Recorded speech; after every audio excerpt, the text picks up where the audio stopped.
Alright guys, I'm going to call this video Max Romish's Learning Curve. And I've got to say it came in at the perfect time because I've been getting a lot of questions lately from guys who want to know how to put pick handles onto their picks. A lot of reasons for that. Some people get uncomfortable holding a thin pick. Now this is the extent of my expertise in pick handles. I put some shrink wrap on there and I basically call it good. But some people find this uncomfortable. Maybe they've injured their hands. Maybe they have arthritis or something. All kinds of reasons to want a nice ergonomic handle on your pick. And Max has been working on that for quite a while. These picks were all built over a period of time. And I really think Max is probably an engineer because he included, I'm just going to try to show part of it, he included a 7-page letter that describes how he went through this learning curve over a period of time. Very procedural, very logical. In each of the picks, he talked about, did a self-critique, made observations about what he did right and what he did wrong, hence lessons learned. He talked about the tools that he used and what materials he used to make each evolution of the pick better. I'll read the intro of his letter and then we'll start looking at these one by one. He goes, Bill, I've been a member of the tribe for 2 years now. Although I have a pretty good collection of commercially bought tools, I've been making my own picks and tensioners almost from the beginning. Recently, I've decided to get serious about it. Enclosed are a few picks for you. Some of them were made with nothing more than hand files and a Dremel tool, and they illustrate what's possible for someone with just hand tools and some YouTube views. They also show the evolution of my ideas about pick and pick handle making. So let's go ahead and get to it. I'm going to go ahead and start with the earliest model, the Bogota, and we'll move through these sequentially. And I'm just going to basically read Max's letter because he says everything that needs to be said, and he does it much more articulately than I ever could. All right, Max calls this first one the Bogota. He made it from 18 thousandths inch feeler gauge stock. The handle is made from basswood with no finish, and he calls it the Bogota Style. These are Max's words, quote, "Let's face it, this thing is hideous. I mean seriously awful. That's okay though, it was an experimental piece. I made this to try out a few ideas about the handle, and I learned a lot simply from the process of making it. It's kind of low-profile Bogota style, hence the name, and I decided to make the shaft a bit longer to reach into the deeper locks, like the door of my truck, for example. I knew I wanted a kind of ergonomic feel with the handle and shaped it to fit the way I hold a pick. You should get a sense of where I'm going with this since I learned to hold a pick by watching your videos, so our grip is very similar. Ugly as it is, Bogota is still a perfectly functional pick. Lessons learned.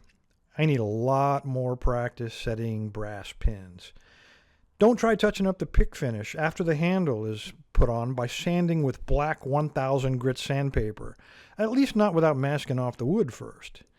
Don't be afraid to try something, even if it doesn't come out the way you would like. You'll learn a lot in your attempt. My handle idea had promise at this stage, and making Bogota helped me refine the idea even if this pick itself didn't turn out well. Yeah, this handle sucks. The tools I used were a Dremel tool, sandpaper, large and small files, a hobby vise, and a bench vise. The materials are feeler gauge that I got online, the basswood handle, brass rod stock from Hobby Lobby, a peen hammer from a local Ace Hardware store, and wood glue from Walmart.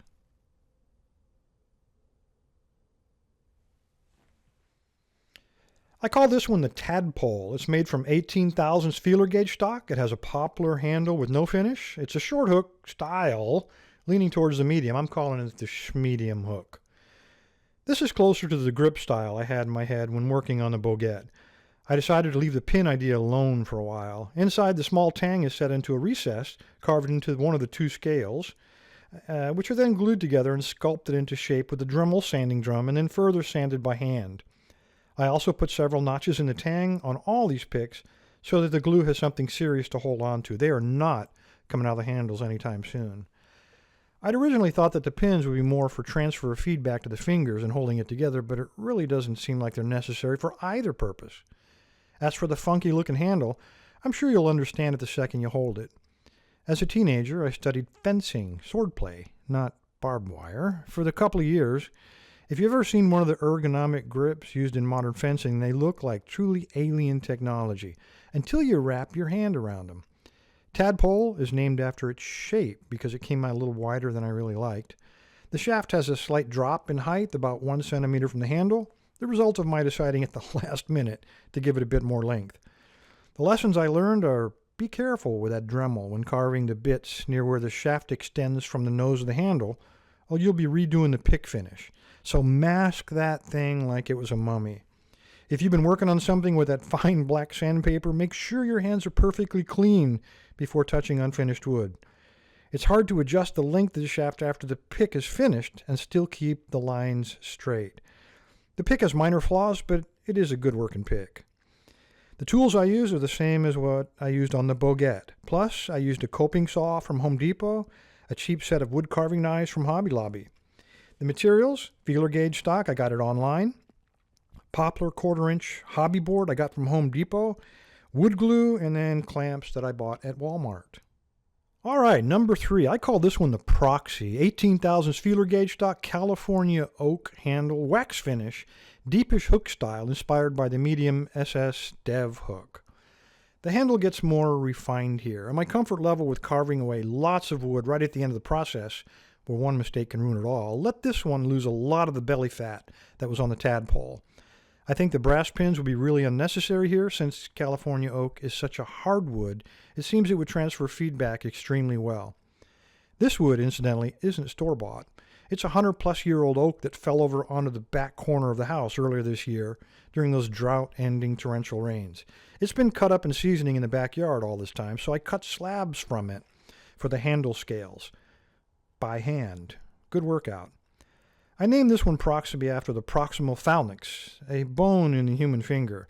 It popped into my head after looking at the back end of the handle. Oh, and I made it after watching you in some recent videos reach for one of my favorites, that middle SS Dev, and then putting it down because it was a bit too thick to get past the warding from the bottom of the keyway.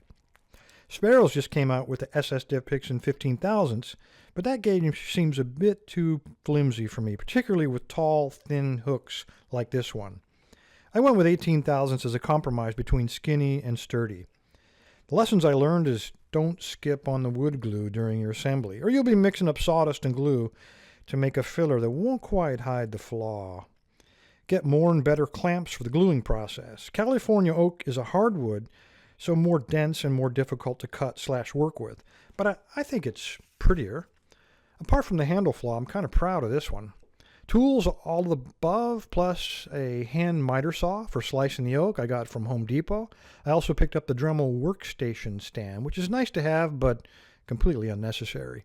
The materials, a feeler gauge from online, a California oak free, except for the work involved in cutting it into useful pieces. Oh, and the hole in the roof. Minwax finishing paste wax from Home Depot, and wood glue. At this point, I added a 15-inch hand saw and an El Cheapo $40 small bench grinder from Harbor Freight to my growing tool collection. Honestly, though, the grinder and even the Dremel don't do anything that hand files won't do. They just do it a hell of a lot faster. The very first pick I made was a short hook from a windshield wiper insert, filed down by hand during lunches and breaks over the course of a week. It was beautiful, too. I call this one Experimental George. Why George? Why not? I had to name it something. George the pick started out as a piece of 25 thousandths inch feeler gauge. I was at first thinking of trying this as a DeForest diamond, but I've never had, much less made, one of those, so I decided not to get too complicated. I have trouble getting 15 thousandths inch picks to set on the key pins. I call myself an intermediate picker at this stage. The question was this: how do I get a thin pick that isn't so thin that it's hard to balance on the end of those pins without it slipping? Finishing the pick with the sanding book method was a little problematic, so I did a lot of that, especially at the 2000 grit end, by hand.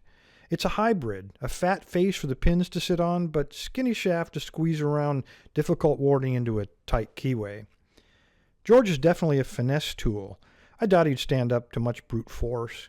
He's for special purposes. The tip is a little crude looking, I think, but this is an experiment, my first attempt at variable thickness picks. So it doesn't bother me too much. Meh, probably pointless, but it was fun having an idea in mind and then being able to make it real, whether it's functional or not. The handle just kind of came out long and spindly, but I like it. It's sort of a subconscious reminder that this isn't a pick to use a lot of force with. Nice grain on this piece, too. I use 25 thousandths feeler gauge, and I ground it to varying thicknesses along the length of the shaft. It's a California oak handle, wax finish, and a medium hook. I really like that term, medium. Lessons learned. The thinner you get, the more often you need to quench when grinding. And take it slow. Use a micrometer more often. Practice a lot to get more even, gradual thinning. The already established tools are the ones I use, plus a bunch of small clamps from Harbor Freight.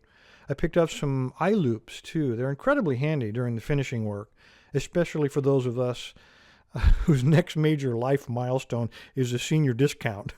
I don't need reading glasses. I just need longer arms. Well, guys, this last one is a culmination of all of my efforts. It's called Mitch. I made it from 18 thousandths inch feeler gauge. It has a poplar handle with a wax finish. It's a half diamond with a curved back, made with the world-famous Bosnianbill zipping attack in mind. Kind of self-explanatory. I named it Mitch because it kind of reminds me of a rhino, R-I-N-O, rhino, R-H-I-N-O. The subtle curve to the backside should ramp the pins up like a Bogota if used for zipping, or that's the theory anyway, without interfering with its use as a half diamond. Considering how violent zipping can get, I maybe should have gone with the 25 thousandths with it, but I wanted to stay consistent with the 18 thousandths material. I went back to the poplar for this handle and gave it a wax finish to see how it would look and feel. There's a bit more of a flat along the top at the nose and an oversized pommel in case anyone wants to grip it like a cleaver or something. Mitch might snap like a twig if he was zipped with that grip, but then again, he might not. Well, that's it for now. Merry Christmas to the Lock Lab tribe. I hope everyone enjoyed these as much as I enjoyed making them. All right, guys, there you go. 2 years of lessons learned. The complete evolution from 1 to 5 over that entire period from Max and all the work and tools he put into this. Appreciate your time. Stay safe. Stay legal.